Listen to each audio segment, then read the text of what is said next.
said, there's no any pastor that is satanic and one that is Christian. Hallelujah. Though is though, far is far. Me is me, so is so. There's no one that said this though it is Satan. This one though is for God. The music alphabets, the music lyrics are the same.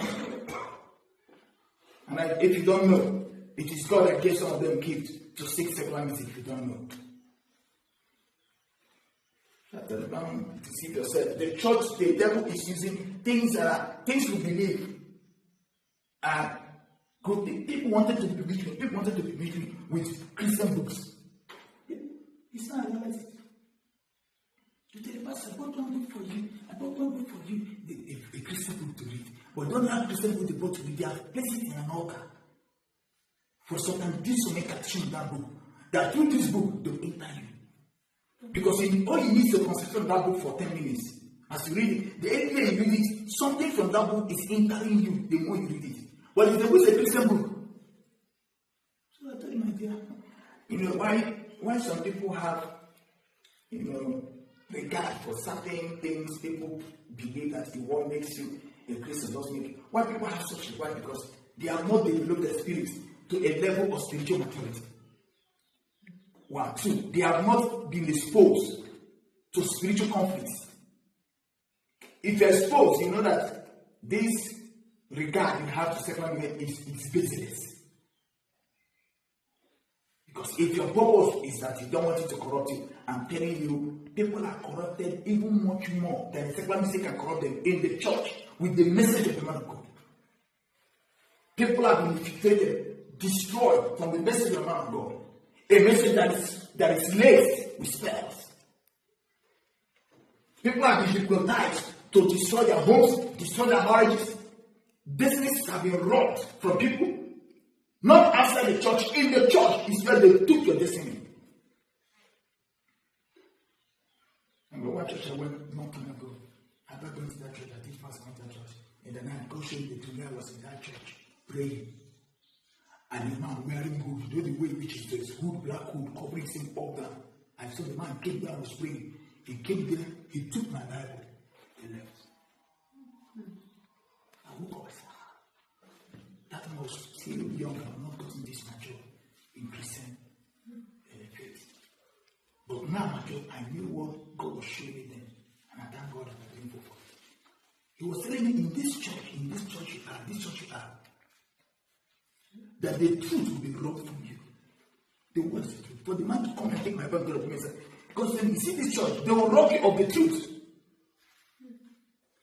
How did they take it from me? Because a man who is preaching, you see that in the entire church, the man who is preaching is part of them. So if I'm not going to expect to be in the church and I see one man wearing hood to come and take my Bible. You can't explain that dream that way. What God is telling you that, you see this pastor, he's a witch. This pastor preacher is a witch. And in this church, they will rob you of truth. That's what that dream means.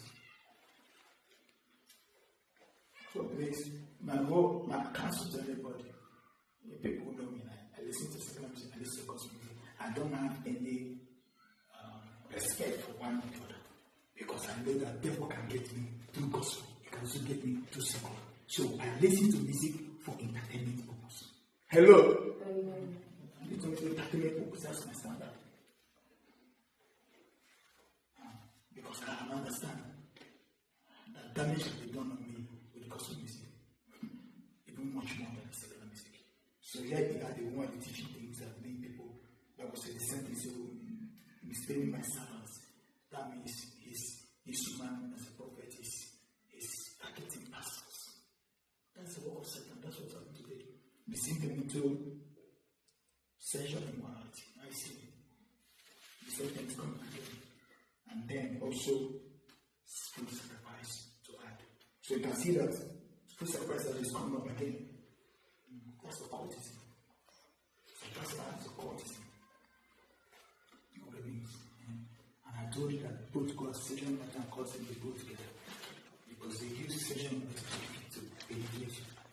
So this woman, Jesus said that I teach his sermons. There are things he teaches in the church that promote promiscuous lifestyle. There are things he says to pastors that make them feel sexual indulgence is okay. So Jesus is telling the church, you are doing very well, even do more than you can do for what? You have tolerance of people that are immoral. I don't like that. This woman that you were allowed to come here in the name of the prophet is creating trouble in the church. This is his teaching. There are spells in his messages. And those spells are making the men of God and people in the house of God, my servants, to begin to indulge in sexual immorality through her teachings. And introduce them to occultism by teaching them to eat food sacrificed. That's occultism. So Jesus was not happy with the church in that angle. And he has already given the judgment to that woman. If you read the Bible, say, I will strike her on the bed of illness. I'm going to make her very sick. That's judgment. And I will make those who are committed suicide. That means she deceived pastors, seduced pastors, and sleep with them. And what is she doing? What is she doing? She is trying to access the gift of God in them. That's what they do. Some pastors, some women that they send to you, why they send that woman to you, is to use that woman and access the gift to you. So she was doing that, and then Jesus was commenting on that the church should do something about it. I said, let's go to prayer. When I come next time, I thought, okay, we'll look into more in detail. You'll see the things he said. I'll look at the word he gave to the church. And from there, we proceed to some of the gifts that they promised to give. We're going to look at it more to understand that angle. Hallelujah. Yeah, but I want you to have that in mind, that these churches were depressed. Some of them were depressed. They are passing challenges as we are passing today. And they are wondering whether God cares or not. They are confused. Sometimes it's like that. There are things I pray to God to tell me something about it. It doesn't say anything to me. I pray to say anything to me. I'm not going to be angry with him. He has his reason, and I believe that reason is good for me. So eventually what I do is just trust him and keep believing. I'm not going to get angry because he never answered. I'm not going to get angry because he did not do something for me in that way. There are some challenges in my life, and I'm doing everything for that challenge to go. It doesn't want to go. I pray fast and believe it doesn't want to go. After some time, it will be. So what do? I keep on trusting God. Believing Him, make my effort. Keep on asking Him to do that for me. He said we have some sicknesses that I have. Some family said that my pastor is saying that. You have to train yourself how to listen, how to face reality, and work with